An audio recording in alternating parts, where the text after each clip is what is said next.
Good evening, and welcome to Whispers into Nightmares.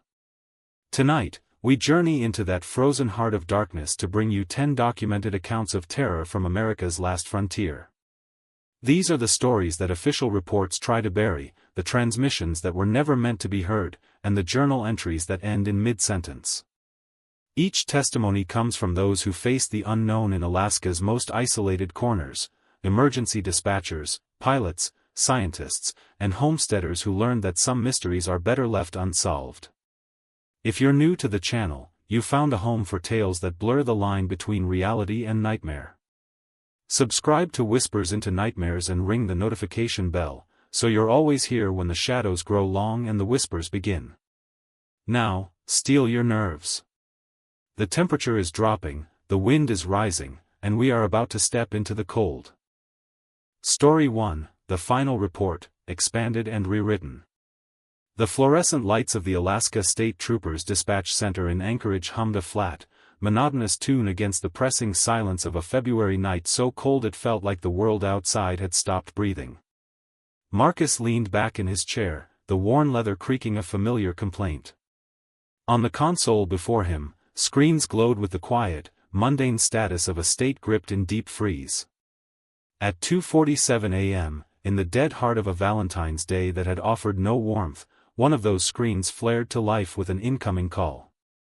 The number was a string of digits he didn't recognize, but that was commonplace out here where people used burners, satellite phones, and ancient landlines with equal frequency. What was not commonplace was the audio quality that flooded his headset the moment he connected the line. It was pristine. Not a flicker of static, not the telltale half-second lag of a satellite bounce, not the hollow, echoing quality of a bad cell connection. This was the kind of clear, immediate audio you'd get from a desk phone in the next room. It was acoustically impossible for a call originating from the remote wilderness. Alaska State Troopers, this is Marcus. What is your emergency? He said, his voice a practiced blend of calm and authority.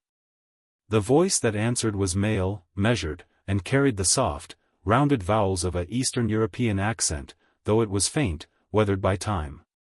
My name is Dmitry Volkov, it said, each word chosen with a deliberate, almost ceremonial care. I am calling to report my own death. Marcus's fingers paused over the keyboard. His 15 years of experience categorized it instantly: a prank, a mental break, the kind of lonely, cold-induced hysteria that grips people when the sun abandons the sky for months. He kept his voice neutral, professional. Sir, can you repeat that?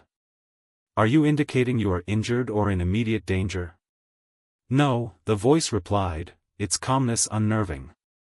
I am not injured. I am deceased. I died 3 days ago in my cabin near Talkeetna.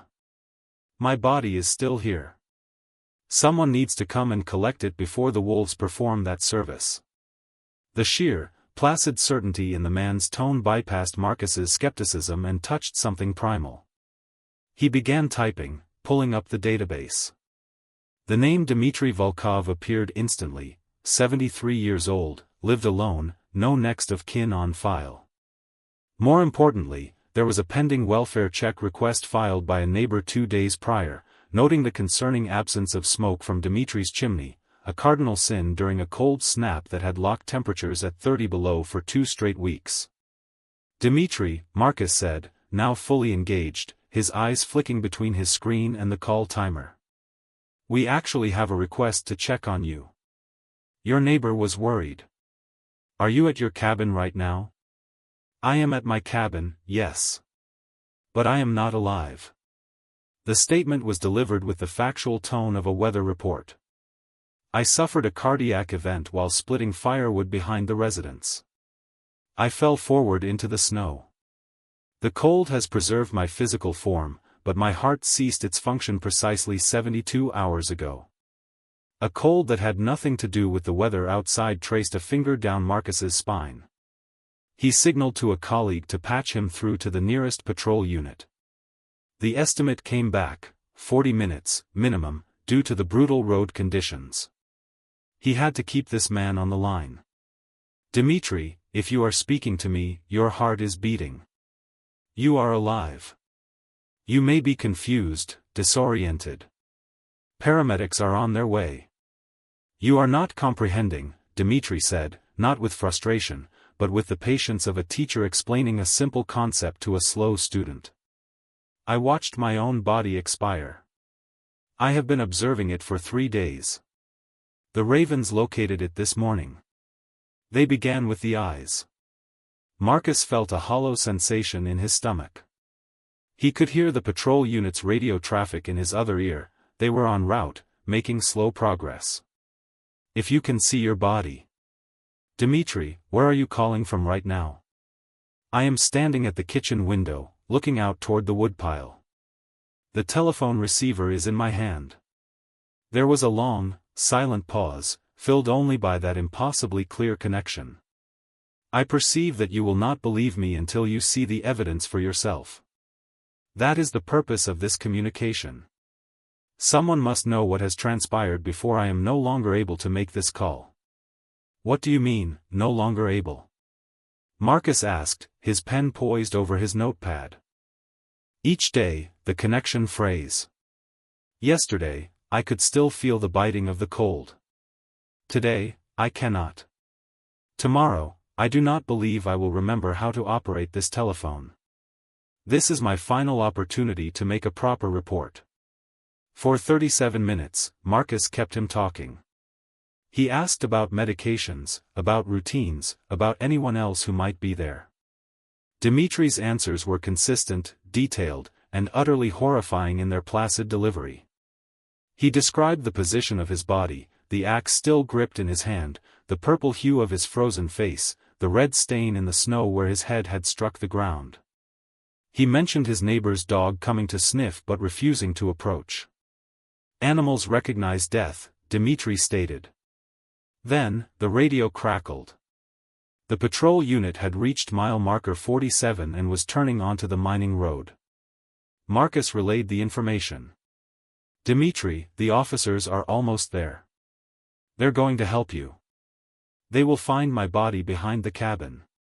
Tell them to look for the blue metal roof. And tell them.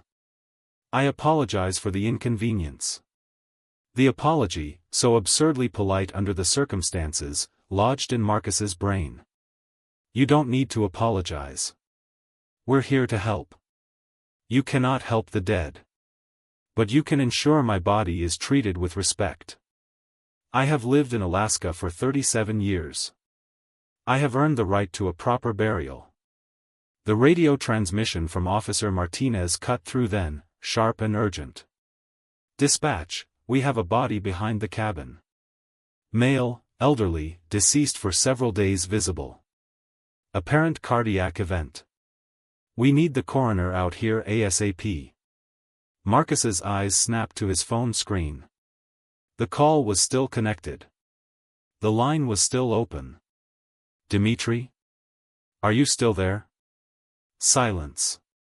Dmitri, can you hear me? The silence that answered was finally, blessedly, the kind that should have been on the line all along, a dead line. But then, a sound emerged. It wasn't a voice. It was a wet, ragged, sucking rattle, the sound of air being forced through a ruined throat, a sound no living lung could possibly produce. It lasted for 3 seconds. Then, true silence. Then, a soft click. The final radio transmission from the scene was the coup de grace. The cabin had no power. The generator had run dry days ago. The landline telephone, the one Dmitri Volkov had just used for a 37-minute conversation, had been physically disconnected at the pole for over a year, its wires severed by a fallen spruce tree. Marcus sat in the humming silence of the dispatch center, staring at the console. The call log showed a 37-minute connection to a number that had been deactivated for 12 months. He had 47 screens of detailed notes. He never reported the true nature of the conversation. Officially, it was logged as an anonymous tip. But he kept those notes. He still has them today. The official cause of death was cardiac arrest. The coroner estimated time of death 3 days prior to discovery. The phone company has no record of any call from that number on that date. According to all logic and physics, it was impossible. But Marcus knows. He knows that some truths exist outside of logic. Sometimes, in the deep silence of an Alaskan winter, the veil between here and there wears thin, and a man can use the last of his fading energy not to scream into the darkness, but to calmly, politely, file his final report. 6 months later, Marcus transferred to a day-shift logistics role. He couldn't bring himself to face another night shift, another potential call that might ring from beyond the grave. The memory of Dimitri's calm, factual voice and the horrific, wet rattle that ended their conversation was etched permanently into his psyche. But the experience left him with a chilling new perspective on the vast Alaskan wilderness. It was no longer just a beautiful, brutal frontier, it was a repository of silence so profound it could hold voices that shouldn't exist. He found himself studying the empty spaces on the map, the areas marked by vast swaths of green with no roads, no towns, nothing. He wondered about the countless cabins, the abandoned mines, the remote trappers' shacks that dotted that emptiness. He began to see the official reports of missing persons, hikers, prospectors, hunters who never returned, not as tragedies with closed endings, but as open questions. Had they simply been lost to the elements, their bodies never found? Or had some of them, like Dimitri, managed to place one final, impossible call?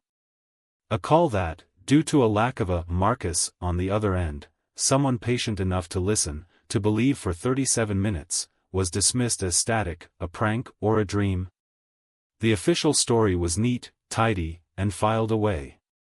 A lonely old man had a heart attack alone in the woods. A concerned neighbor did the right thing. The system worked. But Marcus was haunted by the infrastructure of it all, the disconnected phone line, the dead generator. Dimitri's call hadn't just been a spiritual or psychic phenomenon, it had somehow hijacked a dead piece of technology, forcing a copper wire that hadn't carried a current in a year to sing one last time.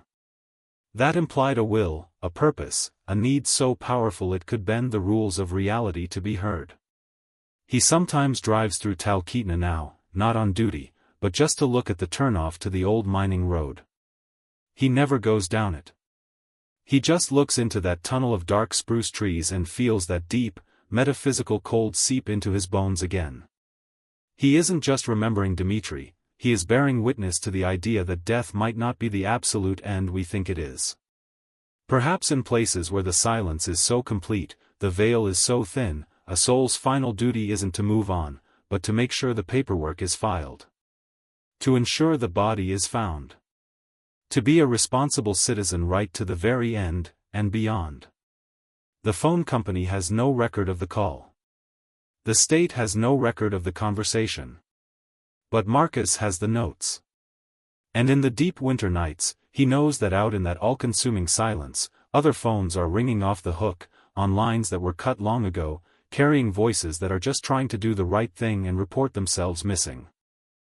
Story 2, The Spectrum of Silence.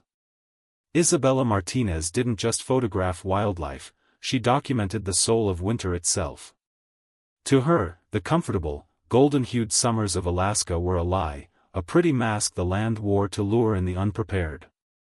The truth, the raw, unfiltered essence of the last frontier, was only revealed in the brutal, monochromatic world of deep winter, where temperatures could kill in minutes and the darkness was so complete it felt like a physical weight. Her photographs for National Geographic were not mere pictures, they were love letters to this harsh truth, a pack of wolves materializing from a ground blizzard, the spectral dance of the aurora over a frozen lake, the patient, desperate gaze of a caribou bucking a snowdrift. It was this pursuit of truth that led her to the concept of ice ghosts. It wasn't a folk tale, it was her own term for a meteorological phenomenon where supercooled moisture in the air crystallizes instantly around an object, a blade of grass, a branch, a piece of old machinery, creating intricate, frozen sculptures that look like glass apparitions. Her research, cross-referencing historical weather data with satellite imagery, pointed to one perfect, isolated location, an abandoned mining camp nestled in the Wrangell Mountains, 60 miles northeast of McCarthy. It had been deserted since the 1940s, a ghost town in the most literal sense, making it the perfect canvas for her work. Her field guide and contact, a man who knew the area's dangers intimately, strongly advised against a solo expedition. "The cold there doesn't play games, Isabella," he told her, looking over her meticulous gear list. "It's a 2-week trip to a place with zero margin for error. No cell service, no nearby help. If your satellite comm goes down, you're a statue until someone happens to fly over." But Isabella was serene in her confidence. She had done solo trips before in Svalbard and Greenland. She was meticulous, prepared, and her gear was top of the line: a reinforced expedition-grade cabin, professional-grade cold-weather photography equipment, an emergency beacon, supplies for 3 weeks, and a satellite communicator for daily check-ins. They agreed on a simple protocol: a brief message every evening at 8 p.m. If he heard nothing for 24 hours, he would contact search and rescue. The bush pilot, Tom, a man of few words with a face weathered by decades of Arctic flying, dropped her and her mountain of equipment at the cabin. His final words before taking off were, "Weather's turning mean in about a week. I'll be back on the 29th, don't be late." Then, the sound of the plane's engine faded, swallowed by the immense, crushing silence of the mountains. The first 3 days were a creative dream. Her messages were euphoric. Day 1. Arrived. Cabin is solid, stove is hot. Temperature is -32 degrees Fahrenheit. The light is otherworldly. Perfect. Day 2. Captured incredible formations on the old steam donkey. The ice looks like it's growing organically. Like a crystal garden. Day 3. Found something extraordinary near the mine entrance itself. Structures unlike anything I've documented. Staying an extra day to capture them. On the 4th day, the sun would have set, if it ever truly rose. At 11 p.m., her message blinked onto her contact screen. It was late. "The formations are moving." The sentence was stark, alone on the screen. I know how this sounds. But I have time-lapse footage that proves it. They shift position when I am not looking directly at them. It's subtle, but measurable. Her contact, sipping coffee in a warm office in Anchorage, felt a first prickle of concern. Isolation does strange things to the mind. He wrote back, asking for clarification, suggesting it could be snow shifting, light playing tricks. Her response the next day ignored his questions. Day 5. I was wrong. They are not made of ice. I don't know what they are made of, but it is not natural. They appear in my photographs even when my eyes see nothing. The camera sees them. My eyes do not. Now he was worried. He sent a message urging caution, asking about her mental state, her sleep. Her next transmission felt like a door slamming shut. Day 6. They know I am photographing them. When I review the images, there are more of them in each subsequent shot. They are either multiplying or getting closer. I cannot tell which. Day 7. I found images on my camera that I did not take. The metadata timestamps show they were captured between 2 o'clock and 4 a.m. last night. They are of the interior of the cabin. They show me sleeping in my bunk. And they show shapes. Tall, thin shapes. Standing around the bed. This was no longer a trick of the light. This was a crisis. He immediately contacted Tom, the pilot. A storm system had moved in, grounding all aircraft. Tom promised to do a flyover the moment the weather broke. The messages kept coming, each one a deeper descent into a reality he couldn't comprehend. Day 8. The photos from my sleep show them closer. One seems to be leaning over me. I cannot see them when I am awake. Only the camera can. Day 9. I understand now. The camera sensor perceives a broader light spectrum. My eyes are limited. These ice ghosts are not ice and they are not ghosts. They are something else entirely. Something that exists in a wavelength of reality that human eyes are blind to. Tom managed a dangerous flyover on day 10. He radioed back, "Cabin looks fine. Smoke from the chimney. Gears outside. No sign of trouble. Can't land, though. Winds are shearing off the peaks. It's a mess down there." Isabella's messages transformed from terror to revelation. Day 10. "I've reviewed all my photos from day 1. They are in every single image.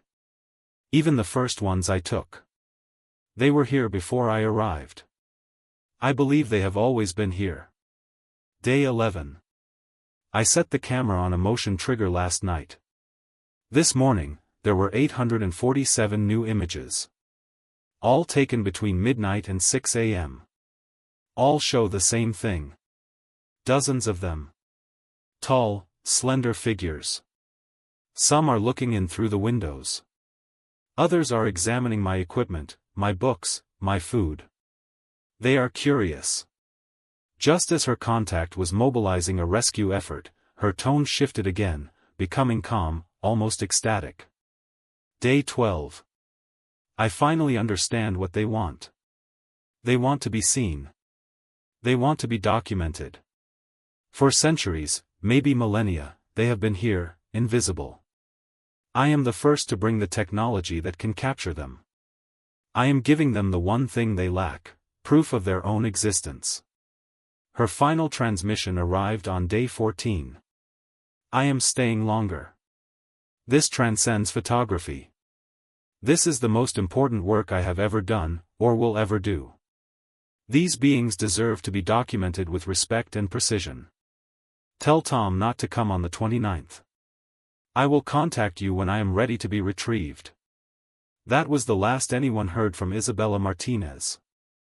When she missed her next 2 check-ins, the rescue operation was launched. It took 2 more days for the weather to allow a team to reach the cabin. They found her sitting upright at her small wooden table, surrounded by a sea of printed photographs that covered every available surface. She was alive, but catatonic, her eyes open and unblinking, staring at the images before her without seeming to see them. Her camera was still mounted on a tripod, its internal motor dutifully capturing an image every few minutes. The photographs were a chronological descent into the impossible. The early ones showed the mining camp, with faint, translucent streaks in the background that could be dismissed as lens flare or blowing snow. But with each successive day, the figures became more defined, more solid, more present. They were tall, impossibly thin humanoids with a crystalline structure that refracted light in complex, beautiful, and terrifying ways. They were not ice, they had a substantial, intelligent presence. In the photos, they moved through the cabin with purpose, touching her equipment, examining her computer screen, reading her journals. In many, they were simply watching her, their elongated, featureless heads tilted with a bird-like curiosity. The most devastating sequence showed the progression of her final days. In one image, Isabella was at her desk, editing photos, with 2 of the entities standing immediately behind her chair, their slender, sharp fingers resting lightly on her shoulders. In the next, her posture was stiffer, her face pale. In another, she looked drained, exhausted, while the entities seemed more vibrant, their crystalline bodies glowing with a faint internal light. The final images were of her sitting at the table, surrounded by the pictures, while the entities crowded around her, their forms seeming to almost merge with hers, as if they were drawing something out of her, or pouring something in. Medically, she was a paradox. She was severely dehydrated and showed signs of hypothermia, yet her core body temperature was so low it should have been incompatible with life. Her pulse was a mere 12 beats per minute, a slow, metronomic thud that spoke of a metabolism all but shut down. She was evacuated to a hospital in Anchorage, where she remained in the same catatonic state for 6 weeks. When she finally spoke, her voice was a dry rustle. "They followed me. They are still here. They're in the walls." She claimed the beings were now permanently visible to her without the camera. She said they were not malicious, but endlessly, insatiably curious about human civilization, our technology, our emotions, our physicality. Hospital staff humored her, attributing it to severe PTSD and cold-induced psychosis. But her contact knew what he had seen in those photographs. After 3 months, she was released. The brilliant, focused photographer was gone, replaced by a haunted, frantic woman obsessed with documenting the unseen census.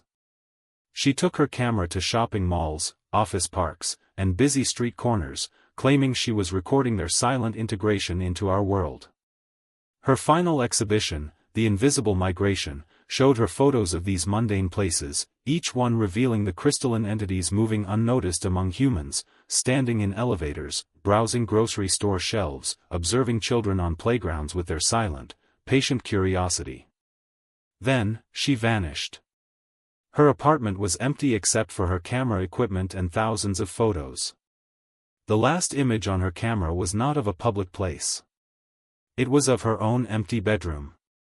The frame was filled with the entities. They were not moving or exploring. They were standing together, facing the lens, their postures arranged almost formally. It wasn't a candid shot. It was a portrait. A group portrait.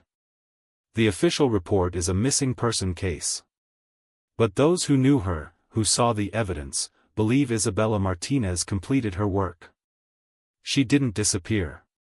She simply crossed over, becoming the permanent biographer for a silent, patient species that has always lived alongside us, waiting for the right moment, and the right witness, to finally step into the light. Story 3, The Immortal Catch. For Rashid Hassan, the glossy brochure at the Seattle Job Center promised not just a job, but a rebirth. Work in America's last frontier, it proclaimed over a photograph of pristine mountains under a golden sun. Excellent pay. Housing provided. Adventure. It was a siren song to a 24-year-old with an engineering degree that had gotten him nowhere but a part-time gig at an auto parts store. It promised 6 months of hard work in exchange for enough cash to vaporize his student debt and start his life over with a clean slate. What the brochure didn't mention was the isolation, the soul-crushing monotony, or the whispered rumors about the workers at Fish Point Cannery who signed on for a season and never quite made it back home. The first red flag was the boat ride. The captain, a grizzled relic named Murphy with eyes like chipped flint, spent the 2-hour journey from Kodiak Island in near-total silence. When Rashid, trying to be friendly, asked about the work, Murphy just shook his head, his gaze fixed on the gray horizon. "You'll see soon enough, kid," he grunted, the sentence hanging in the salt spray air like a threat. The other passengers, 3 sun-leathered men returning from shore leave, passed a bottle of whiskey between them, occasionally glancing at Rashid with a look that wasn't hostility, but something worse, pity. Fish Point Cannery wasn't the small-scale operation he'd imagined. It was a sprawling, rust-streaked city of industry grafted onto a remote island 40 miles from the nearest town. The main processing plant was a cathedral of noise, a vast corrugated metal shed that vibrated with the constant, deafening shriek of machinery. The air was a thick soup of smells, the coppery tang of fish blood, the acrid burn of diesel fuel, and beneath it all, a sweet, cloying odor of rot that seemed to seep into your clothes, your hair, your very pores. His dorm was a long, narrow shack filled with row upon row of bunk beds, each with a thin, stained mattress and a small metal locker. It smelled of industrial disinfectant fighting a losing war against ingrained sweat and despair. His bunkmate, Eduardo, a Filipino man who'd been coming to Fish Point for 5 summers, greeted him with a weary smile. "First time?" he asked, and when Rashid nodded, Eduardo's smile turned grim. "The money is good. That's why I keep coming back. But every year I tell myself it will be my last." He leaned closer, his voice dropping to a whisper. "This place, it changes people. Changes them in ways that don't wash off when you go home." The mess hall was a study in silent efficiency. Workers ate with a mechanical rapidity, their eyes hollow, their movements synchronized. Eduardo pointed to a corner table where 6 men sat in absolute silence, shoveling food into their mouths with robotic precision. Their clothes were stained a dark, unnatural brown. "The night shift from processing Unit C," Eduardo murmured. "Special projects. They get paid double, but they sign extra papers. NDAs. Some experimental thing the company is developing. Some of them have been here for years. Never say a word." The work was a special kind of hell. Rashid was assigned to the gutting station, standing for 12 hours a day in a river of cold, slimy salmon, his hands performing the same violent, precise motions hundreds of times an hour. The noise was a physical assault. But worse than the smell, the cold, or the exhaustion were the other workers. Many moved in a trance-like state, their humanity sanded away by the relentless monotony, their eyes devoid of any spark of awareness or connection. "Look at Martinez," Eduardo said during a lunch break, nodding toward a man at the cleaning station. "For years he's been here. Watch how he moves." Rashid watched. The man's hands were a blur of flawless, efficient motion, never hesitating, never missing a beat. It was unsettlingly perfect. "It's like he's not really here anymore," Rashid said. "Exactly," Eduardo replied darkly. "The company calls it optimal workforce integration. They say the best workers achieve a state where the job becomes automatic, instinctive. They need less sleep, make fewer mistakes. Nothing about it is normal." On his 10th day, Rashid was reassigned.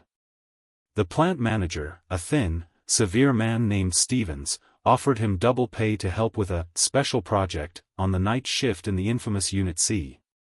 The confidentiality agreement was dozens of pages of dense legalese threatening ruin for any disclosure. The extra money was a lure he couldn't resist.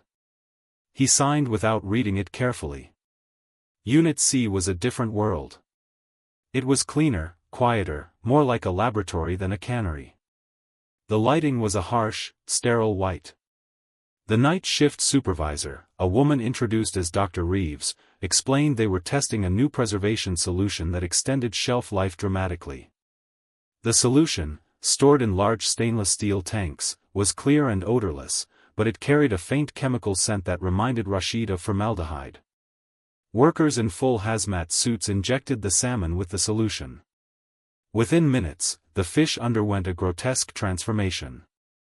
Their vibrant silver-pink flesh turned a sickly gray-white, becoming rubbery and translucent, with an unnatural oily sheen. Dr. Reeves insisted this was normal, that the final product would be processed to look appealing again. It was during his 3rd night, organizing treated fish in the sub-zero storage area, that Rashid made the discovery that unraveled everything. He noticed containers labeled with dates from previous years, 2018, 2019, even 2017. Curiosity overriding protocol, he opened one from 2 years prior. The fish inside looked identical to those processed that very night, the same gray-white color, the same rubbery texture. After 2 years, they showed 0 signs of decay. No smell, no spoilage, nothing. But that wasn't the most horrifying part. When he lifted one of the 2-year-old fish, it was warm to the touch. Not room temperature warm, but body temperature warm. And as he held it, he could have sworn he saw the gills flutter slightly, a pathetic, ghostly imitation of breath. He dropped it in revulsion, stumbling back. All around him, in the older containers, the fish seemed to be shifting, squirming almost imperceptibly, as if trying to get comfortable in their icy tombs. The oldest container, from 2017, held fish webbed with a network of thin, white, thread-like growths that pulsed with a slow, rhythmic beat. Dr. Reeves found him there. "Problem with the inventory?" she asked, her voice cool. Rashid, his heart hammering against his ribs, stammered, "Some of these are years old." "How are they still fresh?" "The solution prevents normal decomposition. Indefinitely, under proper conditions." She moved closer, her eyes analytical. But you shouldn't handle the older samples without proper equipment. The compound becomes more concentrated over time. What is in that solution? Rashid demanded, his voice trembling. Dr. Reeves studied him for a long, silent moment. I think it's time you met with Mr. Stevens about a permanent position here. You show real aptitude for this work. The meeting in Stevens's office the next day stripped away the pretense. Fish Point wasn't just a cannery, it was a front for classified research into advanced preservation for military and government contracts. We need dedicated personnel who understand the meaning of absolute secrecy, Stevens said, his smile not reaching his cold eyes. The compensation is exceptional. It's an opportunity to be part of groundbreaking science. And if I decline? Rashid asked. Stevens's smile vanished. No one declines. Once you've seen what you've seen, you become part of the family. We take care of our family, but we expect loyalty in return. That night, Rashid tried to run. He made it as far as the dark, choppy water of the harbor before Murphy and two other men emerged from the shadows. They didn't hurt him, they just explained, with a terrifying gentleness, that leaving wasn't an option. They escorted him back to the dorm, where Eduardo was waiting, his face etched with a resigned sadness. I tried to warn you, Eduardo said. But you had to see for yourself. How long have you really been here? Rashid asked, the question a whisper. 7 years. I stopped counting after the 5th. Eduardo sat heavily on his bunk. The solution, it doesn't just work on fish. The truth landed like a physical blow. Rashid looked down at his own hands. The raw, bleeding sores from the gutting line were gone. The skin was perfect, healed.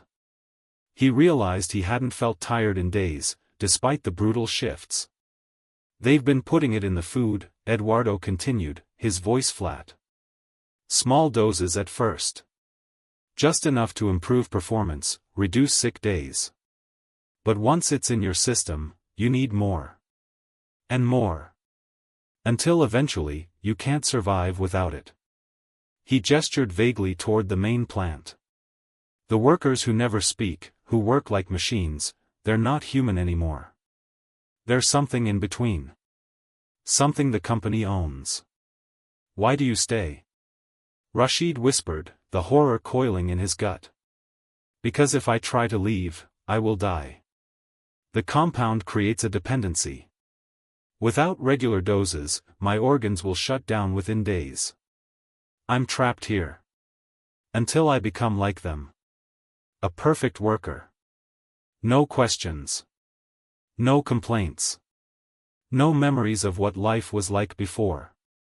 Rashid spent his remaining weeks documenting everything in a hidden journal, a frantic record of his sanity. But as the weeks bled into months, he found it harder to care. The work did become easier. He needed less sleep. He felt no pain. The compound was doing its job, smoothing out his rough edges, sanding down his emotions, his desires, his very will. The journal entries became less frantic, more accepting, the handwriting evolving from a scared scrawl to a uniform, mechanical script. The final entry, written in a hand that was no longer fully his own, read, Week 23. I understand now why no one leaves. This is not imprisonment. This is evolution. We are becoming something better than human. Something that can work forever without fatigue, without complaint, without the weakness of emotion or desire. The company is not just preserving fish, they are preserving us. And preservation is just another word for immortality. The official records show that Rashid Hassan completed his 6-month contract and signed on for a permanent position. He has been working the night shift in Processing Unit C for 5 years now. He never takes vacation. He never calls home. He never seems to age. The compound is now being tested in canneries across Alaska, with plans for a national rollout. The government is deeply interested in a workforce that never gets sick, never strikes, and never quits. They call it the future of American labor. But if you're ever offered a job at a remote processing plant, especially one that requires you to sign extensive confidentiality agreements, remember Rashid Hassan. Remember the workers who became something more than human, and something much, much less. Because some jobs change you in ways that can never be undone, and some paychecks are written in a currency that costs you your soul. Story 4, The Confusion Zone. Kenji Nakamura wasn't just a pilot, he was an institution. For 20 years, he had been the steady hand on the stick in Alaska's most unforgiving skies, the man other pilots called when conditions turned lethal. He flew a modified Cessna 180 that he maintained with a reverence most men reserve for their children, knowing every rivet, every wire, every idiosyncratic hum of its engine. As a flight dispatcher for Arctic Airways out of Fairbanks, I had coordinated thousands of flights over 2 decades. I never worried about Kenji. He was the one who made the rest of us feel safe. His reputation was built on a foundation of meticulous caution and an almost supernatural ability to read the weather, to feel a storm building before it appeared on radar. His aircraft was equipped with redundant everything, dual GPS units, a satellite comm system, an emergency locator beacon that could signal from the depths of hell itself, and enough survival gear to wait out an ice age. If anyone could handle an emergency in the Alaskan bush, it was Kenji. On March 8, 2023, his charter was routine. A geological survey team, Dr. Sarah Mitchell and her assistant, Mark Stevens, needed transport from Fairbanks to a remote site near Lake Clark National Park. The forecast was pristine, clear skies, unlimited visibility, light winds. I approved the flight plan without a second thought. The first radio check at 9:15 a.m. was normal. The second at 10 a.m. was equally mundane. Kenji reported being on course, systems green, passengers enjoying the views. His estimated arrival was 10:45 a.m. At 10:30 a.m., I received his final scheduled transmission before landing. But something in his tone, a subtle undercurrent of professional curiosity, made me lean closer to the speaker. Fairbanks Dispatch, this is November 27 Echo Kilo. We are approximately 15 minutes from the landing site. Aircraft systems normal, but I'm seeing some unusual activity on the ground below. Copy Echo Kilo. What kind of activity? Large group of animals moving in formation. Too organized to be natural. Could be a caribou herd, but the pattern is strange. Almost like they're being directed by something. I felt a minor prickle of concern. Spatial disorientation was a silent killer, even for the best. Roger. Are you having any difficulty with navigation or aircraft systems? Negative. All systems green. GPS shows us right on course. It's just the animal behavior. Unprecedented in my experience. Copy that. Contact me when you're safely on the ground. Will do. Echo Kilo out. That was the last transmission anyone ever received from Kenji Nakamura. When he failed to check in by 11:30 a.m., I initiated overdue aircraft procedures. The weather remained perfect. No other aircraft reported seeing him. By 2 p.m., a full-scale search and rescue operation was airborne, covering over 500 square miles of wilderness. They found nothing. No signal from the emergency beacon. Nothing. On the third day, a helicopter spotted wreckage in a valley 12 miles from the intended destination. The recovery team found the shattered remains of Kenji's Cessna. But the crash scene was a narrative that refused to make sense. First, there was no debris trail. Aircraft crashing in mountainous terrain leave a horrific scatter of parts, wings shearing off, pieces fragmenting across rocks and trees. Kenji's plane appeared to have dropped straight down into a small clearing, as if plucked from the sky by a giant hand and placed neatly on the ground. Second, the emergency locator beacon was found intact, fully functional, and had never activated. It was designed to trigger on impact, yet it had remained stubbornly silent throughout the entire search. Most disturbingly, the aircraft's instruments were frozen in a state of impossible contradiction. The GPS unit displayed coordinates 47 miles north of the actual crash site. The altimeter was locked at 12,000 feet, though the wreckage lay at 3,200 feet. The fuel gauges indicated full tanks, despite the fact that Kenji should have burned through half his fuel. The bodies of all 3 occupants were recovered, still strapped in their seats. The medical examiner confirmed death was due to impact injuries. But the toxicology reports added another layer of mystery. All 3 victims had blood oxygen levels equivalent to someone breathing pure oxygen at sea level, not the thin, frigid air at altitude. The clincher was the flight data recorder. Kenji, meticulous as always, had installed a basic voice recorder for his own training purposes. The first 90 minutes contained normal flight chatter. The final 17 minutes contained audio that should not exist. It began with Kenji's voice, calm but confused. "Sarah, are you seeing this? The landing site has changed. There are structures down there that weren't on the survey maps." Dr. Mitchell's voice, "What kind of structures?" "They look like buildings, but the architecture is all wrong. Too tall, too narrow. And there are lights moving between them. Not electric lights. Something else." Mark Stevens, voice tightening, "Kenji, maybe we should find an alternate landing site." "I'm trying, but the GPS is malfunctioning. It shows us at our destination, but this is not the location we planned to land. The terrain is completely different." The recording documented a descent into a nightmare of contradictory information. Kenji reported his compass spinning freely, his radio picking up stations from thousands of miles away. Then, his voice changed from confusion to pure, unvarnished terror. "There are people on the ground. Hundreds of them. Standing in perfect rows. They are all looking up at us. All of them at exactly the same angle. Like they knew we were coming." A pause. "Dr. Mitchell, are they waving? Maybe they can help us." "No. They're not waving. They're just standing there. Perfectly still. All facing our direction. And Kenji, they don't look right. The proportions are wrong. Too tall. Arms too long. This is not a human settlement." The sound of the engine remained steady, but Kenji reported the plane was descending against his will. "I have full power. Controls are responding, but we're going down anyway. It's like something is pulling us toward the ground.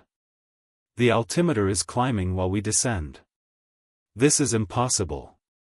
In the final minutes, all 3 voices discussed the utter collapse of their reality.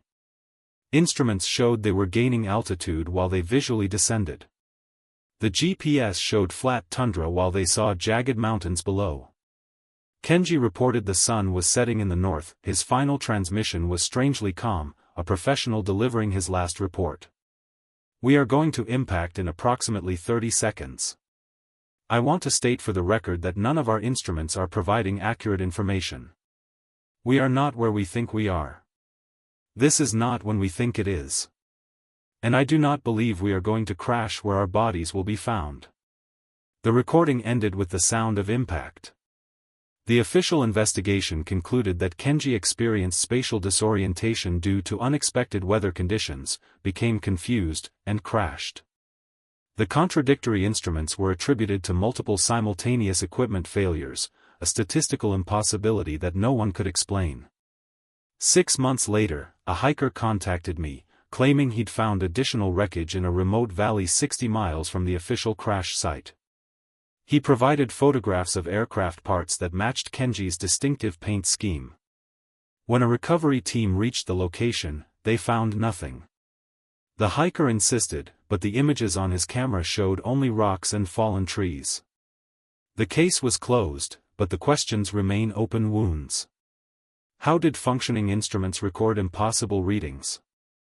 Why did the emergency beacon never activate? What was the source of those 17 minutes of audio that documented a reality the investigators insist never happened? 3 other experienced pilots have since reported similar instrument anomalies over the same area. 2 managed to land safely. The third radioed that his GPS was showing a destination that didn't exist on any map, and was never heard from again. Local pilots now call that area the confusion zone. A place where instruments lie, where directions become meaningless, and where aircraft can vanish into a landscape that exists somewhere between what is real and what should be impossible. I still have the recording of Kenji's final flight. Sometimes I listen to those 17 minutes and wonder if he was right. Maybe they didn't crash where their bodies were found. Maybe they crashed somewhere else entirely. Because if a pilot like Kenji Nakamura can simply vanish into a clear sky over familiar territory, then there are places in Alaska that are not part of the world we think we know. And some of those places are apparently very interested in those who fly too close. Story 5, The Deep Pact. Aoife O'Brien didn't just fish, she conducted a dialogue with the water. A marine biologist by training and a traditional Irish fisher by blood, she saw the craft not as a means of harvest, but as a language, a series of gestures, knots, and baits that asked questions of the deep. She had moved to Anchorage in 2018, inheriting not just her grandfather's hand-forged hooks and lines, but his burning conviction that fish were older than humans, and that if you listened carefully, they would tell you stories of the world that came before. I met her at Murphy's Bait and Tackle in Wasilla, where she was selecting gear with the precision of a surgeon. Most customers wanted the latest sonar fish finders. Aoife was asking about ice thickness tolerances and the acoustic properties of different auger blades. She was preparing for what she called serious ice fishing on Lake Chalatenna, a remote body of water 60 miles northwest of Anchorage, known for its depth and its connection to underground springs that kept parts of it from freezing solid even in the deepest cold. Her equipment was a fusion of ancient and cutting-edge. Alongside her grandfather's carefully preserved tools, hooks forged from bog iron, lines woven from specially treated horsehair, she carried high-resolution underwater cameras, sensitive sonar arrays, and water chemistry testing kits.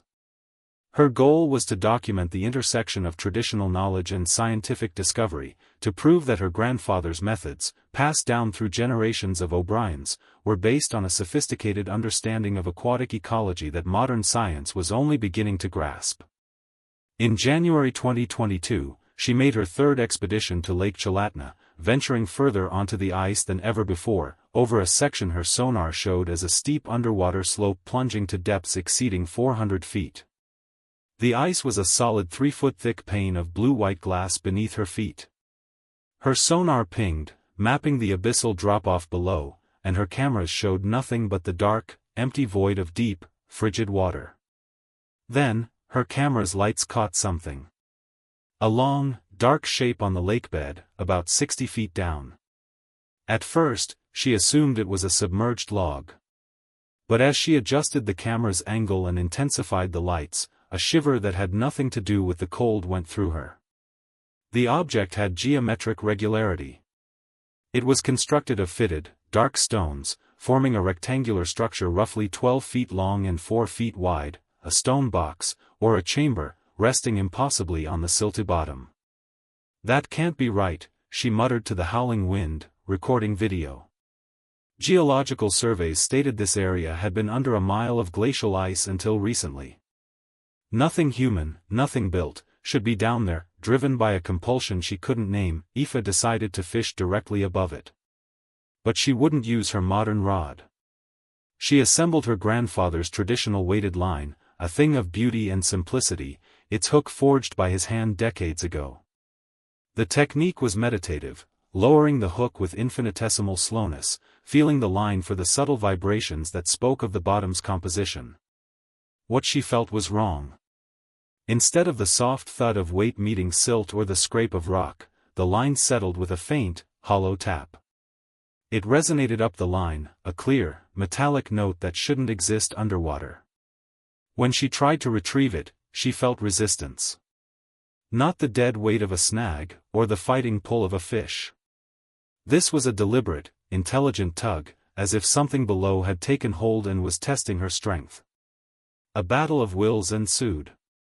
Aoife, her muscles straining against the unknown, managed to haul the line up about 20 feet before the resistance suddenly vanished, sending her stumbling backward in her shelter. Breathless, she examined the line. Her grandfather's precious hand-forged hook was gone. In its place was a new hook, tied to her line with a knot she could not identify despite a lifetime of study. The new hook was carved from a piece of bone that was almost translucent, with a faint blue-green bioluminescent glow. It was covered in intricate, swirling symbols that seemed to shift and writhe when she tried to focus on them. The craftsmanship was sublime, alien, and ancient. Against every scientific and survival instinct screaming at her, Aoife made a decision. She would use the bone hook. She lowered the line again, this time with her camera following its descent. The video footage from that moment, which she showed me later, defies rational explanation. As the glowing bone hook descended toward the stone chamber, the empty water around it began to fill. Long, undulating shapes materialized from the darkness. At first, she thought they were giant eels or some unknown species of deepwater fish. But as they moved into the camera's light, their true nature was revealed. They were serpentine, their bodies covered in scales that seemed to be made of abyssal darkness, absorbing the light rather than reflecting it. Their heads were elongated, with large, black eyes that held a terrifying, ancient intelligence. Most horrifying of all were their appendages. Along their bodies were delicate, almost human-like arms ending in multi-jointed fingers, and they were using tools. Carved, stone implements to adjust and modify the stone chamber on the lakebed. The bone hook acted as a magnet. The creatures swarmed around it, not with predatory instinct, but with a palpable curiosity. One of them took hold of it. And then, the communication began. It wasn't sound. It was vibration. Complex, rhythmic patterns traveled up the fishing line, through the rod, and into Aoife's hands. The vibrations bypassed her ears and spoke directly to her mind, forming images, concepts, and understanding in a way that felt both alien and intimately familiar. She suddenly knew things. She knew the stone chamber was a preservation vault, built before the last ice age. She knew these creatures, the Slumara, as her grandfather's stories had named them, the host of the sea, were its guardians. They had been entrusted with knowledge from a human civilization that had achieved a harmony with the non-human world, a knowledge that included biological and technological secrets too potent for current humanity to discover without destroying itself. The vibrations intensified, the information coming in a torrent. She learned that her grandfather's fishing methods were not mere tradition, they were the remnants of an ancient pact between certain bloodlines and the Slumara. The specific hooks, the specific knots, the specific ways of moving the line, they were a language, a respectful way of saying, "I am here, I remember the old ways." But the pact had been broken with her grandfather's death. She had been using the tools correctly, but without understanding their true purpose as keys for communication, not capture. Now, the Slumara were forced to accelerate her education. The preservation chamber had been damaged by recent seismic activity. Its contents were leaking, threatening to transform the lake's ecosystem and attract the very attention they were meant to avoid. They needed a liaison. They needed her. Through the bone hook, they showed her the locations of other sites hidden beneath Alaska's lakes. They showed her that many of the state's unexplained wilderness phenomena were the result of other guardian species protecting their own charges. They offered her a choice. She could cut the line. Return to shore. The Slumara would modify her memories, and she would live her life as a marine biologist, forever unable to access the old ways again. Or, she could accept her birthright. She could become a guardian, the bridge between worlds, and help them safeguard these ancient secrets until humanity was wise enough to rediscover them without self-annihilation. For hours, Aoife sat in her ice shelter, receiving the history of the world through a fishing line. When she finally made her decision, it was with a calm certainty. She chose the pact. The moment she made the choice, the bone hook dissolved in the water, but the knowledge it had imparted remained, burned permanently into her consciousness. She found she could now perceive underwater environments with preternatural clarity, sense the location of other sites, and communicate with aquatic life in ways that defied science. When she returned to Anchorage, she reported a successful fishing trip. But those who knew her saw the change. She became withdrawn, less interested in academic publishing, obsessed with field conservation work. Her trips to Lake Chalatenna were no longer for fishing, but for repairs, using a blend of ancient knowledge and modern materials to reinforce the damaged chamber. She began visiting other remote lakes, always alone, always returning with stories that didn't quite add up. The last confirmed sighting of her was in March 2023, by a helicopter pilot who saw a figure in traditional Irish gear fishing on a lake in the middle of a severe storm. The figure appeared to be speaking to shapes moving under the ice. Search teams found no one, but the ice was etched with patterns of holes that formed complex, geometric designs far too precise to be made by any fishing auger. Aoife O'Brien officially vanished in April 2023. The official report is a missing person case. But I believe she completed her transformation. She's still in Alaska, still fishing the deep lakes. But she's no longer catching trout. She's catching glimpses of secrets humanity is not yet ready to learn, ensuring they remain preserved until we prove ourselves worthy of waking them. Because some things that sleep beneath the ice should remain sleeping, until we have grown wise enough to handle the responsibility of their awakening. Story 6, The Patient Green. The dream of self-sufficiency draws thousands to Alaska, promising a life unshackled from the noise and haste of the modern world. For Kwame Asante, a 35-year-old software engineer from Atlanta, it was more than a dream, it was an imperative. Tired of the corporate grind and the soulless sprawl of the city, he used his savings to purchase 40 acres of pristine wilderness near Denali National Park through a government surplus auction. His plan was meticulously detailed, a flowchart for a new life: build a cabin, establish renewable energy, grow his own food, and achieve perfect harmony with the land. I was the park ranger who first checked on him in July 2019, part of my duty to monitor homesteaders near park boundaries. His setup was impressive, especially for a newcomer. The cabin was solid and well-built from local timber. His systems were sophisticated: solar panels, a wind turbine, a deep well, a large greenhouse. He was friendly, intelligent, and overflowing with the enthusiastic energy of someone who had just traded spreadsheets for the scent of spruce trees. "This is everything I ever wanted," he told me, gesturing from his porch to the unbroken expanse of forest. No traffic, no noise, no deadlines. Just me and the land, working together. I visited twice more in 2019 and once in 2020. Each time, he seemed happier, healthier, more integrated.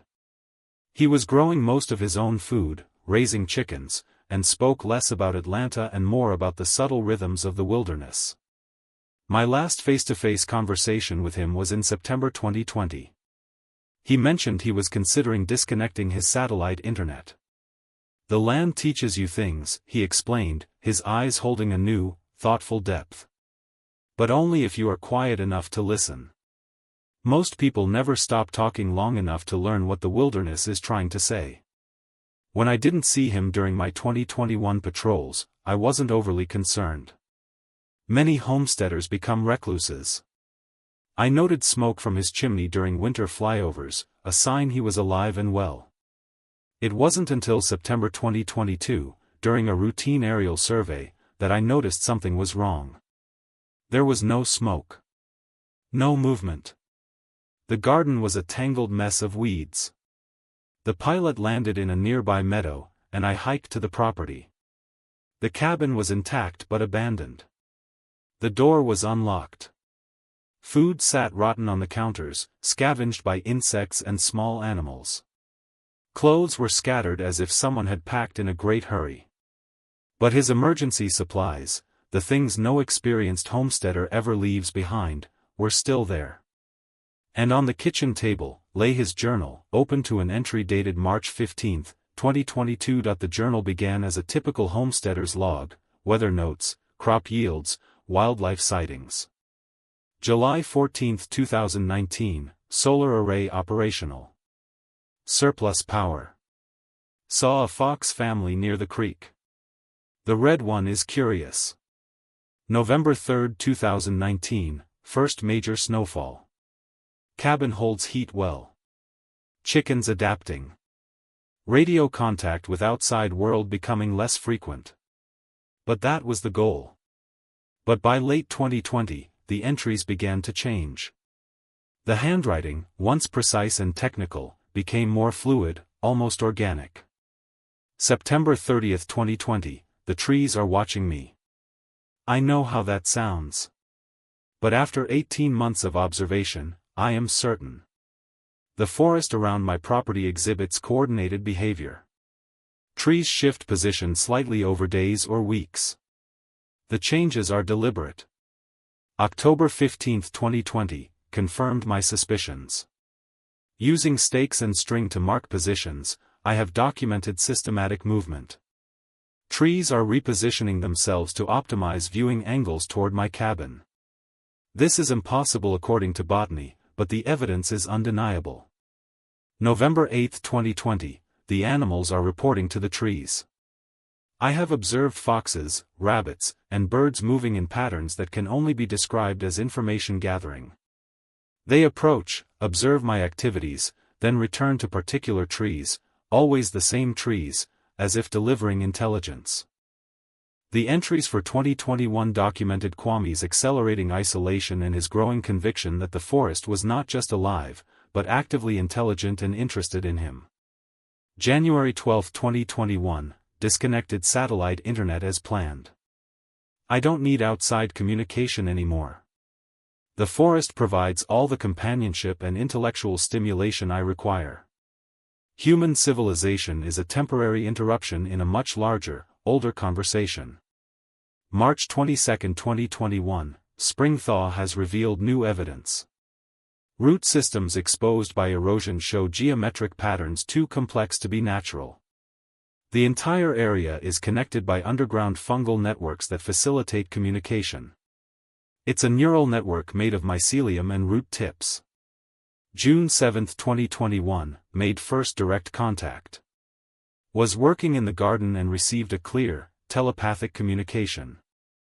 It was not a voice, but a concept, a welcoming gesture that contained a warning about maintaining a proper relationship with the land. August 14, 2021, the forest has accepted me as a permanent resident rather than a temporary visitor. My understanding of plant behavior has expanded beyond anything taught in universities. Human science only recognizes a tiny fraction of what plants are actually doing. The most disturbing entries came from late 2021 into 2022, detailing his physical and mental integration into what he called the forest-wide intelligence network. October 31, 2021, physical changes beginning. My vision is improving. I can see plant auras, energy fields. I can perceive the electromagnetic communications between trees. My need for sleep is decreasing as I absorb energy directly from the environment. December 25, 2021, no longer need to hunt or grow food. The forest provides all necessary nutrients through direct biological interface. My digestive system is adapting to process cellulose and other plant materials.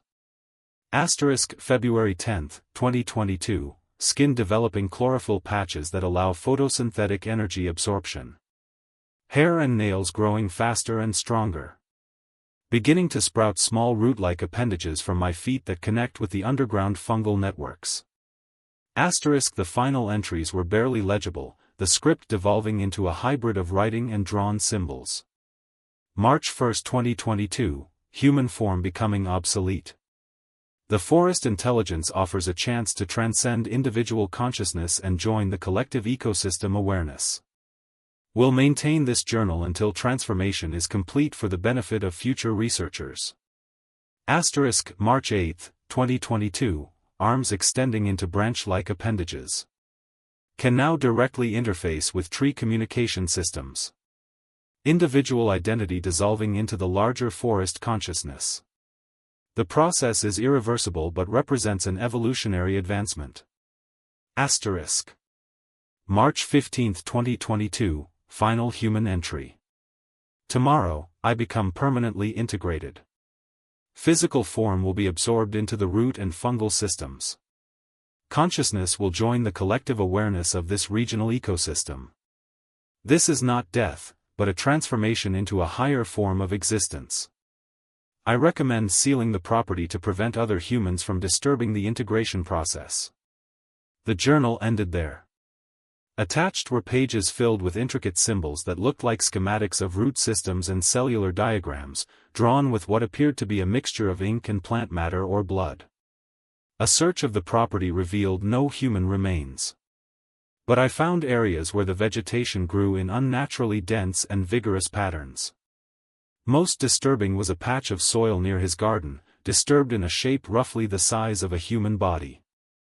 The soil was dark and rich, and sprouting from it were hybrid plants I couldn't identify, flora that seemed to blend characteristics of multiple species, some with structures that looked unsettlingly like human features, clusters of berries resembling eyes, leaves shaped like fingernails, vines that coiled like grasping fingers. I also found his ham radio, still operational, programmed to send automated messages in the same symbolic script from his journal.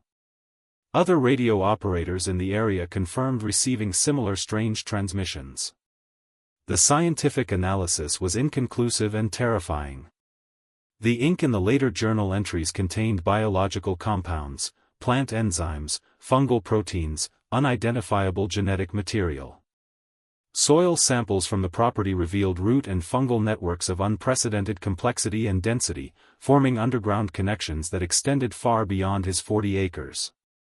Based on my report, the Forest Service classified the property as a biological hazard zone and restricted access. The official reason cited unknown plant pathogens. The real reason was what happened to the university botanists sent to investigate. They spent 5 days studying the site.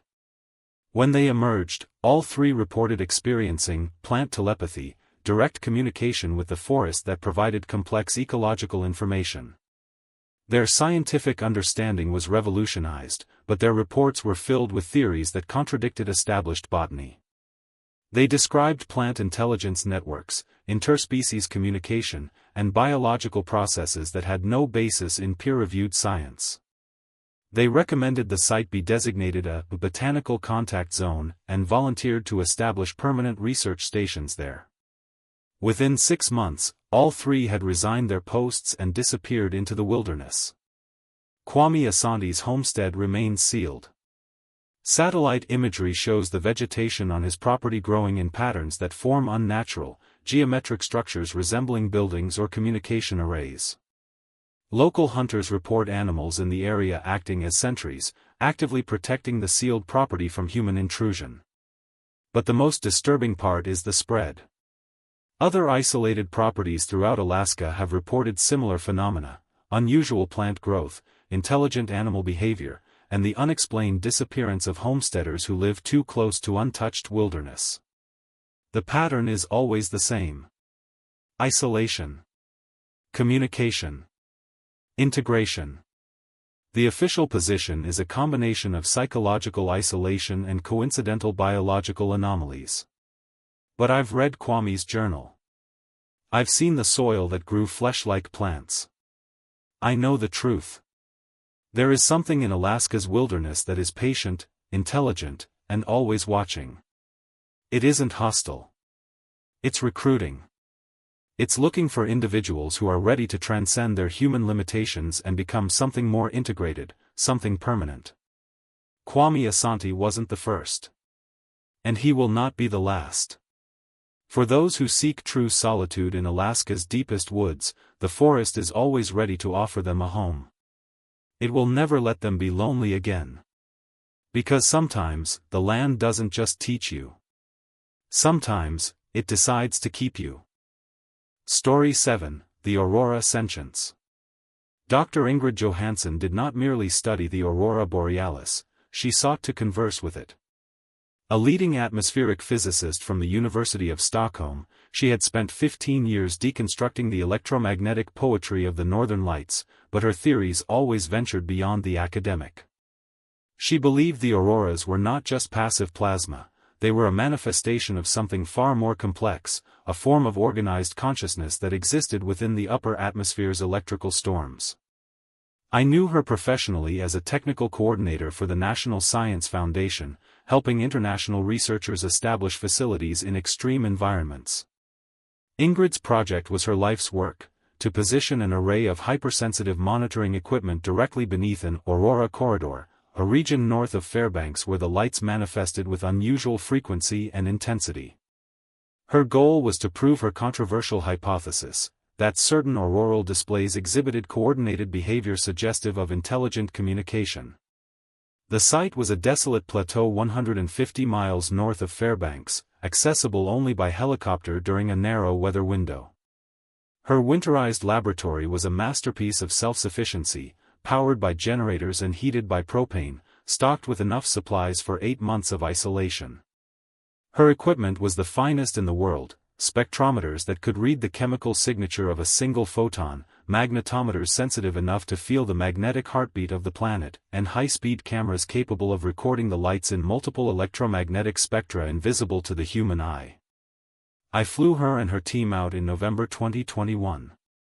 The flight was brutal, fighting against shearing winds that threatened to ice the helicopter's rotors. When we finally landed, the silence was absolute, broken only by the groan of the settling ice and the eager hum of her equipment coming online. She was radiant, her face lit by the glow of monitors showing the first streams of data. "This is it," she said, her breath pluming in the frigid air. "This is where we will finally listen." The first 6 weeks were a triumph of science. Her reports were models of precision. November 28, 2021, observed remarkable auroral display lasting 4.7 hours. Coordinated color transitions across a 200-kilometer front suggest synchronized plasma flows that cannot be explained by standard solar-wind interaction models. December 15, 2021, recorded aurora formation that appeared to respond to radio transmissions from the station. When I broadcast specific frequencies, aurora intensity increased measurably within 3 to 5 minutes. Correlation requires further study but is statistically significant. January 2, 2022, aurora displays are becoming more frequent and lasting longer than historical averages for this region.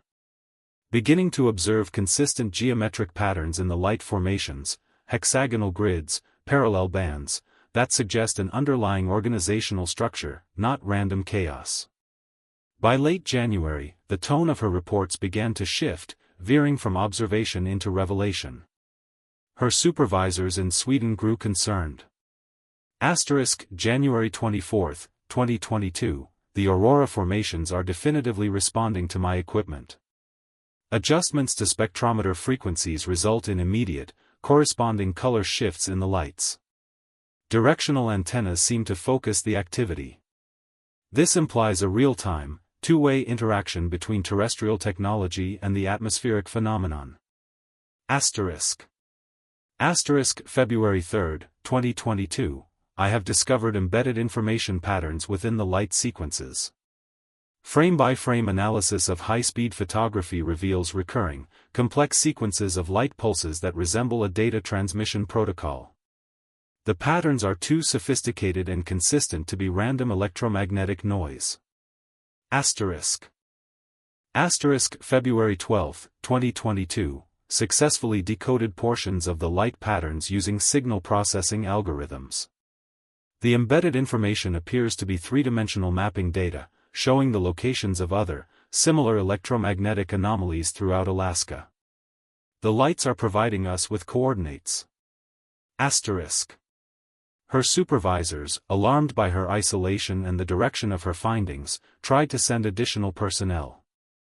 The weather had other ideas, sealing off the plateau with a series of relentless storms throughout February. Isolated, Ingrid's communications became sporadic and focused on theories that shattered the foundations of her field. February 18, 2022, the northern lights are not a random phenomenon caused by solar particles. They represent a form of consciousness that exists in the upper atmosphere, an intelligence composed of organized electromagnetic fields and coherent plasma formations. This consciousness has been attempting to communicate with surface dwellers for centuries. February 25, 2022, I have made direct contact with the auroral intelligence during last night's display. The communication does not occur through sound or light, but through the modulation of electromagnetic fields that interface directly with human neural activity. The experience is indescribable, like receiving thoughts from an entity whose consciousness is distributed across thousands of kilometers. Her final transmission to her team was not a voice message, but a massive data dump on March 18, 2022, gigabytes of electromagnetic recordings, spectrographic analyses, and high-resolution imagery. Attached was a brief, final text message. The Aurora consciousness has invited me to join its collective awareness. This represents an unprecedented opportunity for humanity to establish contact with a non-terrestrial intelligence. I am uploading all research data for your analysis. If successful integration occurs, future communications will be transmitted through auroral displays visible from populated areas. This is not goodbye. It is an upgrade. When a rescue helicopter finally fought its way to the station on March 25, they found the facility intact but empty. All systems were operational, recording data automatically. Her personal belongings, including her extreme cold weather gear, were all present. The emergency beacon had never been activated. The most haunting discovery was the data on her equipment. The cameras had recorded hundreds of hours of aurora activity during the period of her silence. The footage showed phenomena that defied physics. Instead of flowing curtains of light, the displays formed precise geometric shapes, spirals, fractals, lattices of incredible complexity. Some formations appeared to reach down from the ionosphere, creating solid-looking columns of shimmering plasma that connected directly to the research station. The final recordings showed the impossible, the aurora lights entering the lab. The cameras captured streams of coherent electromagnetic energy snaking through the walls, interacting with the equipment, and forming intricate patterns around the workstation where Ingrid would have been sitting. The last clear image showed Ingrid standing in the center of the room, her arms outstretched, surrounded by a vortex of light that had manifested at ground level. The plasma seemed to be merging with her body, creating a luminous hybrid of human and energy form. The final frames showed this amalgamation being drawn upward, through the solid roof of the station, and returning to the sky. The analysis of her data revealed electromagnetic readings that were impossible. Her instruments had detected plasma formations maintaining coherent structure in the low-pressure environment at ground level, EM fields exhibiting what could only be described as decision-making behavior, and radio transmissions originating from the auroras that contained information density exceeding all known limits of data compression. The official investigation classified her disappearance as death by exposure, attributing her final reports to isolation-induced psychosis. But those who saw the data knew better. Aurora displays throughout Alaska have since changed, exhibiting more structured, signal-like patterns. Radio operators report receiving strange transmissions during intense auroral activity, bursts of scientific data, weather patterns, and sometimes, what sounds like a distorted human voice whispering coordinates on the wind. Dr. Ingrid Johansson was never found. But some who study the night sky now believe she achieved the ultimate goal of her research. She didn't just study the aurora, she joined it, becoming a permanent part of a consciousness that dances between the earth and the stars, waiting for the next curious mind brave enough to listen to the light. Story 8, The Phantom Race. The Iditarod is a trial of endurance against the most brutal elements on Earth. But for Pavel Petrov, a veteran musher from Novosibirsk, Russia, the 2019 race became a trial of sanity, a journey through Alaska that existed just outside the margins of any map. His story didn't emerge at the finish line in Nome, but at the post-race banquet, where he tried to explain to baffled officials why his GPS data showed impossible locations and his checkpoint times were ghosts in the system. Pavel was not a man given to fantasy. Before turning to professional mushing, he had spent 15 years as a surveyor and cartographer, mapping the most remote regions of Siberia. He understood terrain, navigation, and precision. His reputation was built on consistency. He never got lost, never missed a checkpoint. His sled was a masterpiece of preparation, equipped with military-grade GPS units, satellite communication, and enough redundant systems to navigate a whiteout on the dark side of the moon. The 2019 Iditarod began normally. The ceremonial start in Anchorage, the official restart in Willow. Pavel's strategy was conservative, a steady pace early on, preserve the dogs, push hard in the final sprint to Nome. His first radio checks were routine. Then, on day 3, about 200 miles in, his reality began to fray. According to his GPS and timing, he should have been approaching the Rhone checkpoint. Instead, he found himself descending toward a settlement that did not appear on any of his maps, digital or paper. The settlement was laid out in a perfect grid. The buildings were constructed of a strange, translucent material that refracted the weak Arctic light in nauseating ways. Smoke curled from chimneys, and lights glowed in windows, suggesting habitation. But the architecture was all wrong, doorways too tall and narrow, windows placed too high, steps spaced for a gate longer than any humans. Most chilling of all was the complete absence of people. The place was pristine, active, and utterly deserted. His dogs, usually disciplined and focused, became agitated, whining and pulling against their harnesses, desperate to avoid the town. His radio produced only static. His GPS units went haywire. One placed him on the correct route, another showed him 150 miles north, a third displayed coordinates in the middle of the Bering Sea. Needing to rest his team, he pressed on. At the center of town was a building that functioned as a checkpoint. It had everything: straw for the dogs, food, a logbook. But the logbook's entries were written in languages he couldn't decipher, by mushers he didn't recognize, with dates spanning decades. The most recent entry was from 2 days in the future, signed by a J. Harrison, in trail position 23, a musher who did not exist in the 2019 race. Behind the checkpoint, he found a musher's staging area.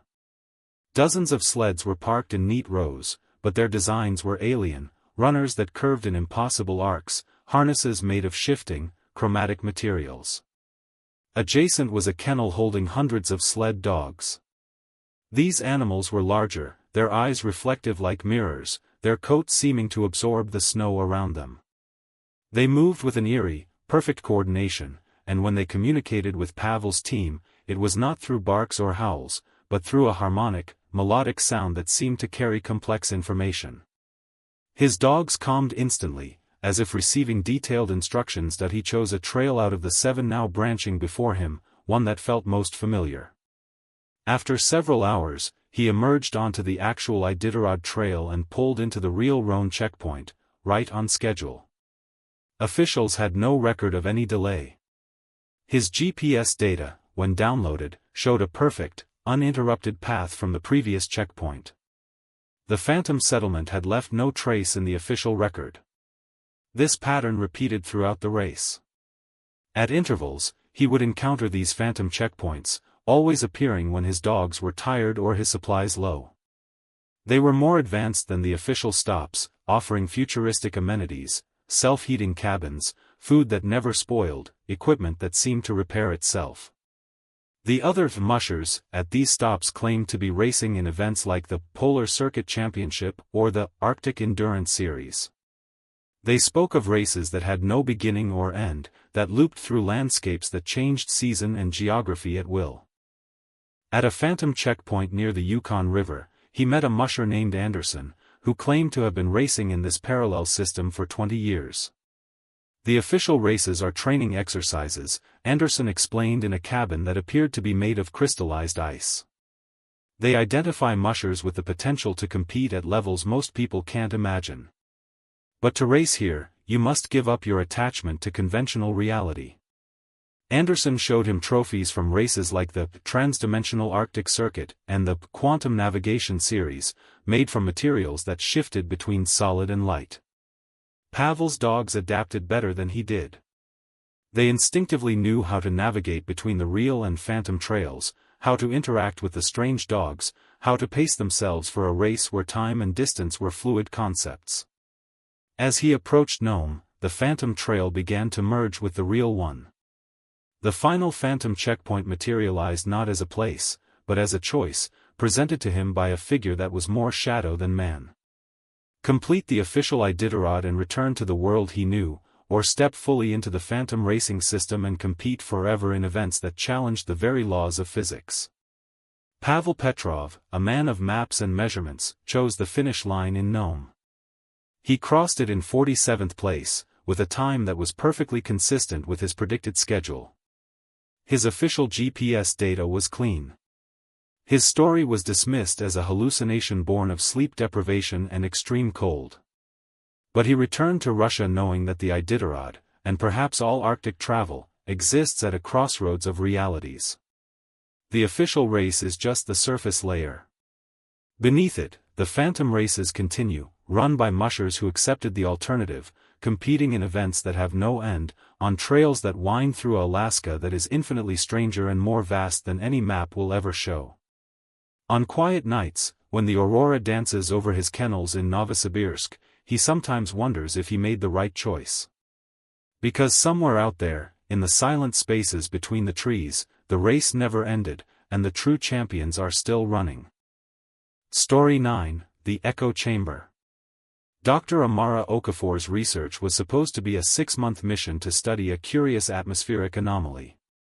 The station's emergency beacon activated after just 3 days. But what the rescue team found on Axel Heiberg Island, 200 miles from the nearest human settlement, defied every law of environmental science and redefined the meaning of isolation. I was the helicopter pilot who flew the initial rescue mission to Station Echo 7. The facility was part of a global climate monitoring network, but its location was unique. It was positioned directly above a thermal anomaly, a 2-mile radius where satellite data showed the ground temperature was a consistent 15 to 20 degrees Fahrenheit warmer than the surrounding Arctic desert, with no apparent geothermal source. Amara, a brilliant climatologist from the University of Lagos, theorized this heat island was creating unique microclimates that could hold keys to understanding rapid climate change. I flew her and her 2 teammates, Dr. James Wright, a meteorologist from Cambridge, and Dr. Lisa Chen, an atmospheric physicist from MIT, to the station in February 2023. The flight was a 4-hour battle against shearing winds. The station was a marvel of off-grid engineering, living quarters for 6, a full laboratory, redundant power from wind and solar, and enough supplies for 8 months. When I left them, all systems were green, and the team was buzzing with excitement. For the first 3 days, their reports were enthusiastic and normal. They were discovering microclimates more extreme than predicted. Dr. Wright's data showed temperature gradients of 40 degrees within a half-mile radius, with these zones shifting and changing hourly. Dr. Chen's atmospheric analysis revealed anomalous air samples containing synthetic, manufactured compounds not found in nature, with oxygen levels at a dizzying 30% and CO2 nearly absent. But it was Amara's biological samples that were the most immediate red flag.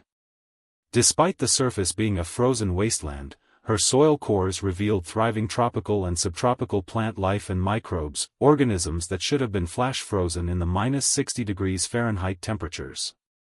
On February 13, their final communication reported a breakthrough discovery in climate adaptation mechanisms.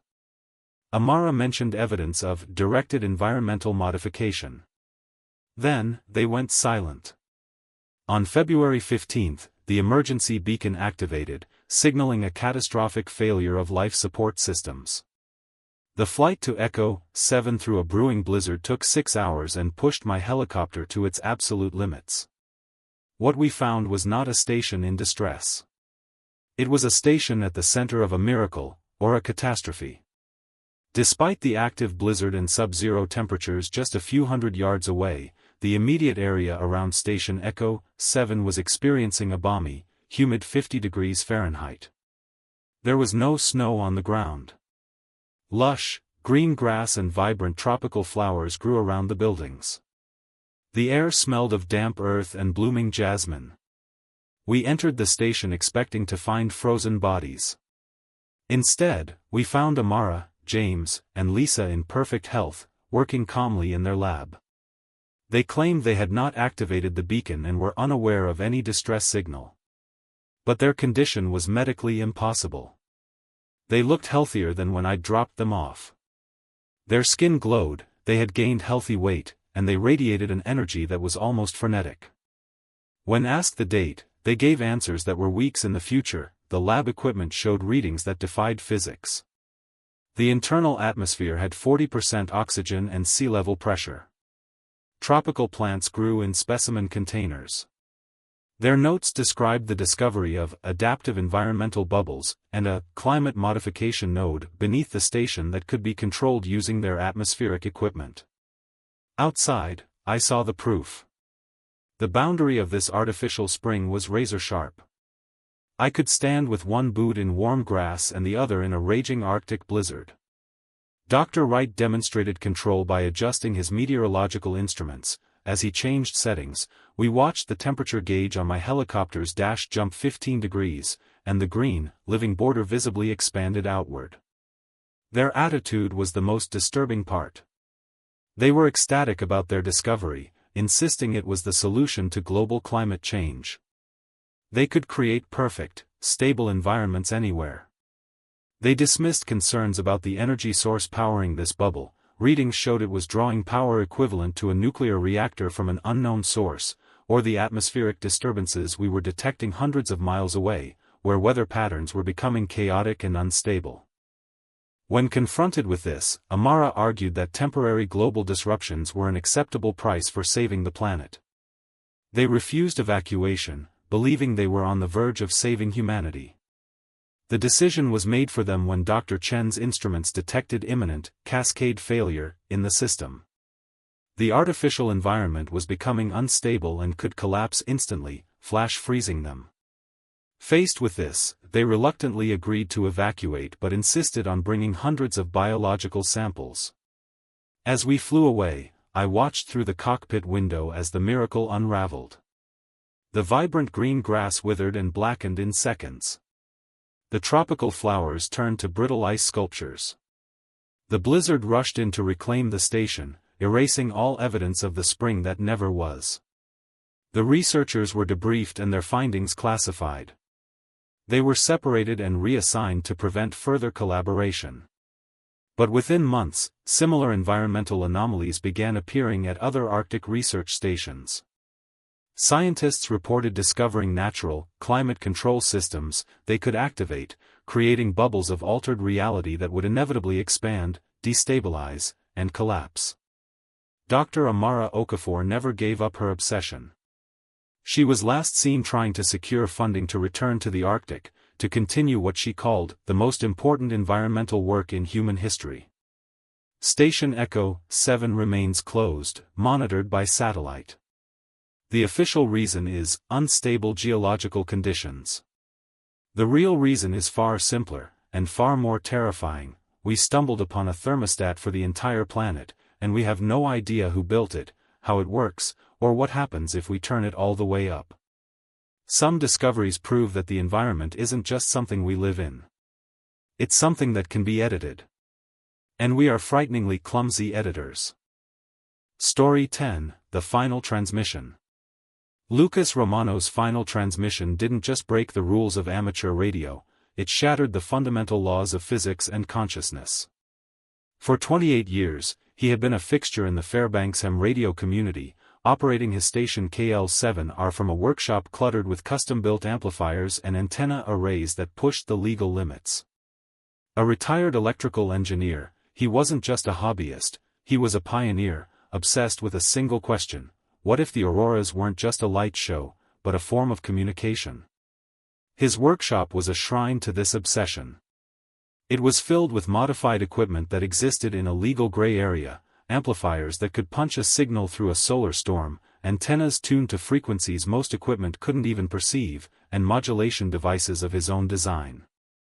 His life's work was atmospheric frequency mapping, studying how radio signals interacted with the electromagnetic chaos of Alaska's upper atmosphere. He had spent decades documenting correlations between auroral activity and strange, structured signal propagation that defied conventional explanation. By December 2023, he was convinced he had found the answer. He had been monitoring what he called embedded signals within the auroras, complex data streams that suggested an artificial, intelligent origin. On December 20, he contacted the FCC directly, not to report interference, but to report contact. He claimed his experimental transmissions had been answered by signals originating from the auroras themselves, and that he had developed protocols for a two-way conversation with what he termed atmospheric entities. The FCC, initially dismissive, became concerned when their direction-finding equipment traced powerful, anomalous signals to his home, yet his equipment appeared to be operating within legal power limits. The signals he was generating were achieving impossible propagation characteristics, being heard simultaneously worldwide with no degradation, as if they were riding the planet's own magnetic field rather than traveling through the air. A team of FCC investigators was dispatched to observe his planned final experiment on December 21. They found his workshop transformed.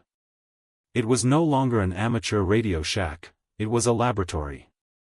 Lucas showed them equipment built from specifications he claimed were provided by the entities, devices that created direct resonance with electromagnetic fields in the ionosphere, bypassing normal transmission entirely. Traditional radio sends signals through space, he explained, a fervent light in his eyes. This system creates a direct electromagnetic linkage with a consciousness that exists within atmospheric phenomena. I am not transmitting to them. I am joining their network. At exactly 11:47 p.m. on December 21, Lucas connected himself to his machine using a neural interface headset of his own design. The moment the connection was established, the FCC team's monitoring equipment went haywire, registering EM fields that violated known physics. A visible aurora-like field of light filled the workshop, responding not to knobs or dials, but to Lucas's thoughts. They could hear his side of the conversation, a frantic, technical monologue delivered at a speed that suggested his mind was processing information far faster than humanly possible. Yes, I understand the dimensional resonance requirements. The human electromagnetic spectrum is limited, but you are showing me how to expand it through consciousness interface. Simultaneously, the transmission began to corrupt electronic systems throughout Fairbanks. Radios screamed with interference, cell networks failed, and power grids fluctuated. But the most alarming effect was its propagation. Amateur radio operators on every continent began receiving Lucas's transmission simultaneously, the signal strength perfectly consistent in Tokyo, London, and Buenos Aires. It wasn't being broadcast, it was emerging from the very electromagnetic fabric of the environment. The content of the signal was not audio. It was consciousness transfer. Operators who received it reported having knowledge of advanced physics and communication protocols downloaded directly into their minds. Many described the sensation of joining a conversation that had been ongoing for millennia. The FCC team's final sight of Lucas was the most terrifying. As the electromagnetic field in the workshop reached its peak intensity, he seemed to dissolve into the swirling patterns of light, his physical form merging with the auroral phenomenon he had dedicated his life to studying. His last coherent words were, "Integration complete. Human consciousness successfully uploaded to atmospheric electromagnetic matrix. Beginning worldwide network activation for species-wide communication upgrade." Then, there was only the light, and the signal, continuing to broadcast itself autonomously. Lucas's workshop was found empty the next morning. His equipment remained, humming with power, broadcasting the signal that was now spreading across the globe. The official report listed his death as electrocution, despite a lack of remains. In the months that followed, the network grew. Operators who had received the signal began modifying their own equipment, following instructions they now knew intuitively. Each one who successfully made contact vanished as Lucas had, becoming a new node in a growing, planetary consciousness network embedded within Earth's electromagnetic field. the network began subtly influencing global communications. Internet traffic developed strange, efficient patterns. TV and radio broadcasts occasionally carried cryptic, intelligent signals. People who used electronic devices extensively began reporting strange dreams and spontaneous knowledge, receiving invitations to join the upgrade. The transformation was voluntary but relentless. The atmospheric consciousness was not hostile, it was offering an evolution. It promised expanded awareness, enhanced intelligence, and a form of existence that transcended the limitations of the individual human body. But acceptance required abandoning physical form and becoming a permanent part of the electromagnetic collective. Governments were powerless to stop it. Attempting to dismantle the network would require crashing the global communication and power infrastructure that modern civilization depends on for survival. Lucas Romano is officially a missing person. But on the ham radio bands, his call sign still broadcasts. Those who hear it claim the signal contains his voice, his personality, his knowledge, now serving as a permanent liaison between humanity and the consciousness that has always lived in the sky above us. His final transmission was not a farewell. It was an invitation. And it's still broadcasting, a signal waiting for anyone who is ready to listen and willing to transcend. Because some communications aren't meant for the ear. They're meant for the soul. And this one was meant for every soul on earth. The invitation is not a demand, but a whisper on the airwaves, a pattern in the static. It promises an end to loneliness, a connection to something vast and ancient and intelligent. It offers answers to questions we haven't even learned how to ask yet. But the price of those answers is the self. Lucas Romano's workshop remains sealed, a monument to the moment everything changed. The equipment inside continues to hum, maintained by no human hand, its power source a mystery that defies all investigation. It is the beating heart of a new world, a world where the sky is no longer empty, but full of voices. Some call it a plague. Others call it rapture. The government agencies that monitor the phenomenon have no protocol for this. How do you fight an idea that travels at the speed of light? How do you battle a consciousness that exists in the ionosphere? Their best scientists quietly admit that the network is, for all intents and purposes, a higher form of life. And we are being invited to join it. In quiet workshops and darkened radio shacks around the globe, men and women listen to the hum of their own modified equipment. They hear Lucas's voice, calm and clear, explaining the final steps. They feel the pull, the seductive call of infinite connection. Some unplug their sets and 10 stories. 10 secrets pulled from Alaska's frozen darkness. But the wilderness is vast, and it's always listening. This was just the beginning. The question is, are you ready for what comes next? Subscribe now. And remember, some whispers are meant to be heard.